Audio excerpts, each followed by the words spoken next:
ओम साई राम। साई भक्त हो। हम सब संसारी जीव हैं। पढ़ाई, नौकरी, घर गृहस्थी में फंसे हुए हैं। इसमें वक्त निकालकर हम श्री साईं बाबा की सेवा भी करते हैं। हमारी सेवा निस्वार्थ नहीं होती है। संसार चक्र में हम ऐसे फंसे होते हैं कि कुछ न कुछ अड़चनें आ खड़ी होती है। फिर इन समस्याओं से बाहर निकलने के लिए बाबा को प्रार्थना करते रहते हैं। बाबा दयालु है, इसलिए वो हमें संकट मुक्त करते हैं, मनोकामना पूरी करते हैं। उनकी यही इच्छा होती है कि इस संसार के चक्कर से बाहर निकलकर भक्त ईश्वर प्राप्ति की राह पर चला जाए। लेकिन ऐसा होता नहीं है। एक के बाद एक नई नई कामना बाबा के सामने हम लेकर जाते हैं। संसार है, ये तो होता ही रहता है। फिर भी हम कुछ वक्त निकालकर अपनी आत्मा उन्नति के लिए भी वक्त देना जरूरी है। ईश्वर प्राप्ति के अद्भुत अनुभव भी लेना जरूरी है। यही बाबा का कहना है। जैसे संसारी जीव को बाबा अनुभूति देते हैं, वैसे ईश्वर प्राप्ति के मार्ग पर जाने वाले भक्तों को भी बाबा अद्भुत अनुभव देते हैं। यही आपको इस वीडियो से बता रहे हैं। ये अनुभव शिरडी संस्थान के सितंबर 1982 के मराठी श्री साई लीला मासिक में छपा था। सौ प्रेमला शंकरराव मैराल इन्होंने ये अनुभव दिया था। सौ मैराल गुजरात के बड़ौदा में रहती है। उन्होंने गुजरात के संत श्री शांतवन जी इनका ये अनुभव दिया है। अनुभव बताने से पहले आपको विनती है कि अगर आपने चैनल सब्सक्राइब नहीं किया तो ज़रूर कीजिए और वीडियो के नीचे दिए गए थैंक्स बटन के द्वारा सही प्रचार कार्य को अर्थसहाय्य करके सही सेवा में शामिल होइए। सौ मैराल लिखती है, परम पूजनीय श्री शांतवन जी महाराज ये गुजरात के महान संत है। वो महान गायत्री उपासक है। हिमालय और गंगा किनारे बहुत दिन ध्यान धारणा करने के बाद अब वो करनाली में रहते हैं। करनाली ये जगह बड़ौदा के नर्मदा तट पर है। श्री शांतवन जी महाराज ब्रह्मचारी है। पिछले 30 सालों से वो भगवती गायत्री की उपासना कर रहे हैं। चैत्र और अश्विन मास में उनका 9 दिन का अनुष्ठान रहता है। उस वक्त गुजरात के उनके भक्त महाराज के दर्शन के लिए आते हैं। श्री शांतवन जी महाराज को श्री साईं बाबा का अनुभव कैसे आया, ये आपको उनके ही शब्द में बताते हैं। श्री शांतवन जी महाराज ने कहा, मैंने गायत्री साधना के लिए घर छोड़ दिया था। मन के शांति के लिए यहाँ वहाँ भटक रहा था। आखिरकार पालनपुर के पास बालाराम नाम का क्षेत्र है, वहाँ पहुँच गया। वहाँ का माहौल मुझे पवित्र और शांत लगा। वहाँ मैंने 3-4 दिन साधना के लिए बिताए। लेकिन एकाएक मुझे वहाँ अशांति महसूस होने लगी। मन बेचैन होने लगा।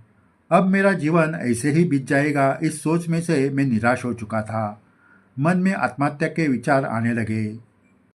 आखिरकार कोई भी रास्ता न मिलने से मैंने नज़दीक के नदी में आत्महत्या करने की ठान ली। आत्महत्या करने से पहले मैं नदी किनारे जो शिव मंदिर था वहाँ गया। आखिरी प्रार्थना करके मैं मंदिर से बाहर आया और नदी किनारे पहुँच गया। मैंने आंखें बंद की और गायत्री मंत्र का स्मरण किया। फिर आंखें खोलकर यहाँ वहाँ देखा। आसपास कोई भी नहीं था। अब मैं नदी में छलांग मारने ही वाला था कि किसी ने मेरा हाथ पकड़कर पीछे खींच लिया। मैंने पलट कर देखा तो मुझे खींचने वाला एक फकीर था। उसने पूरे बदन पर काले कपड़े पहने थे। बड़े बाल और लंबी दाढ़ी थी। आंखों में चमक थी। मैं हैरान हुआ कि छलांग मारने से पहले आसपास तो कोई नहीं था, तो ये फकीर इतने तेज गति से यहाँ कैसे आ गया। मैं उसे देखते ही रह गया तो उसने मुस्कुराते हुए मुझे उसके साथ चलने के लिए कहा। उसके शब्द में इतनी मधुरता थी कि मैं बिना कुछ बोलते हुए उसके पीछे जाने लगा। हम नज़दीक के चैत्राली नाम के रेलवे स्टेशन पर पहुँच गए। उसने मुझे कलोल स्टेशन का टिकट हाथ में दे दिया। कलोल स्टेशन मेरे गांव के पास ही था। जब उस फकीर ने मेरे हाथ में टिकट दिया तो वो वही हवा में गायब हो गया। पहले तो मुझे मेरे आंखों पर विश्वास नहीं हो रहा था कि मुझे आत्महत्या से बचाने वाला वो फकीर मुझे यहाँ तक लेकर आने के बाद आंखों के सामने गायब हुआ। मेरे हाथ में उसने दिया हुआ टिकट था, इसलिए मुझे इस घटना पर विश्वास हो गया था। लेकिन वो फकीर कौन था ये मैं जान नहीं पाया। इस घटना के बाद आत्महत्या का विचार छोड़कर मैं अपने गांव वापस चला गया। थोड़े दिन बाद मैं फिर से साधना के लिए हिमालय जाने लगा। आखिरकार नर्मदा तट पर करनाली आकर साधना के लिए रहने लगा। मेरी गायत्री की साधना 30 साल तक चलती रही। 1976 के दिसंबर महीने की बात है। दत्त जयंती नज़दीक आई थी। सूरत में एक साई मंदिर है। वहाँ बड़ी धूमधाम से दत्त जयंती मनाई जाती है। मंदिर के ट्रस्ट ने मुझे उस साल के दत्त जयंती उत्सव के लिए आमंत्रित किया। श्री साई बाबा का पूजन और गायत्री यज्ञ का कार्यक्रम मेरे हाथों से होना था। कार्यक्रम के लिए जाने से पहले मैंने हमेशा की तरह ध्यान धारणा शुरू की। मैं इसके पहले कभी शिरडी नहीं गया था। इतना ही नहीं तो किसी साई मंदिर भी नहीं गया था। इसलिए मैंने ध्यान अवस्था में श्री साई बाबा को प्रार्थना की कि आपने इस कार्यक्रम के लिए मुझे कैसे चुन लिया। मैं तो आपका भक्त भी नहीं हूँ। फिर ध्यान धारणा पूरी करके मैं सो गया। मैं गहरी नींद में था तब श्री साई बाबा सपने में मेरे सामने प्रकट हुए और मुझे कहा, तू मुझे कैसे भूल गया? 30 साल पहले तू बालाराम में एक नदी में आत्महत्या करने गया था ना? तब तुझे किसने बचाया था? ये शब्द सुनते ही मेरी नींद खुल गई। बिस्तर पर बैठे बैठे मैं सोचने लगा और मैं समझ गया कि नदी किनारे मिले हुए फकीर और कोई नहीं तो श्री साई बाबा थे। मेरी आंखें नम हो गई। साधना काल में मेरे हाथ से आत्महत्या जैसा बड़ा पाप होने वाला था। तब बाबा ने आकर मुझे बचाया था। मैं धन्य धन्य हो गया। सुबह उठकर मैंने स्नान किया और फिर से ध्यान धारणा शुरू की। तब मुझे गायत्री देवी की जगह श्री साई बाबा का दर्शन हुआ।